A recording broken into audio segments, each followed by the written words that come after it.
What's up, everyone? This is Drew with What's for Dinner, and I just got this 17-inch electric Blackstone griddle in the mail. It got to me in 2 days, which is pretty amazing.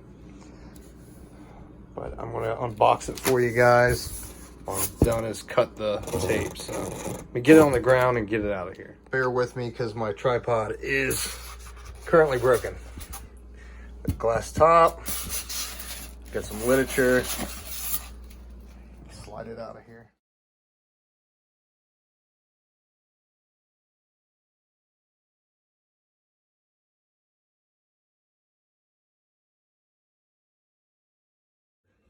Got your rear grease management here.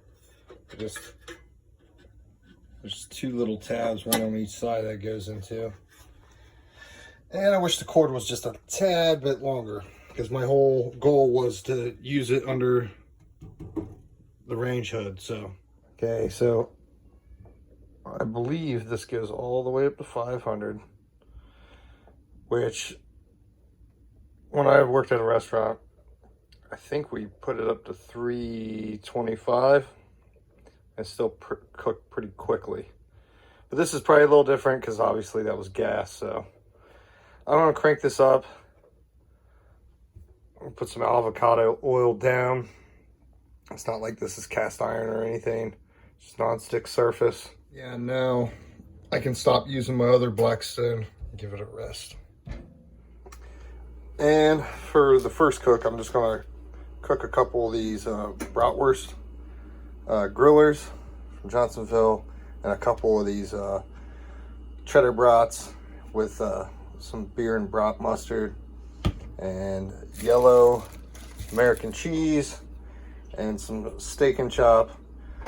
Quick tip, I was going to make up a little seasoning thing for burgers, which I ran out of empties, and I just take an empty spice thing, and then I put 1-to-1 Lowry seasoned salt and Montreal steak from McCormick, and that's a trick I learned from Greg over at Ballistic Barbecue and Ballistic Burgers. So it's a great, inexpensive way just to make up your own seasoning.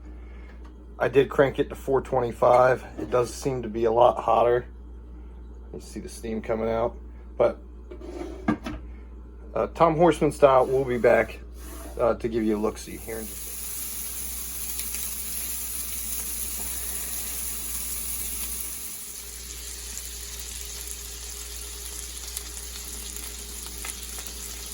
and there you have it, guys. The brat burgers and the bratwurst turned out great. There's the aftermath. And literally, hot dog for my boy. I'm going to just wipe this off while it's still hot with some paper towels, and I think we'll be good. I don't even think I got anything in the grease catcher. So, cheers, guys. I'll see you very soon with some of my other grill fiasco that's going on.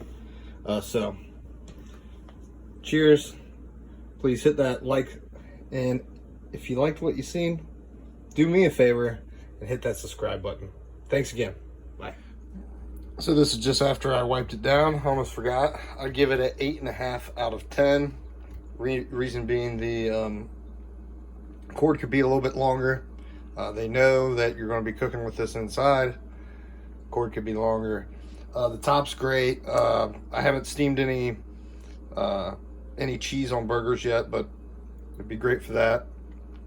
And it only weighs, it says 21 pounds, and that's probably with the top too. But they could have made this something. I mean, you see after I wiped it off, if this would be as easy to clean as this was, it'd be a 10 with a longer cord. So take care.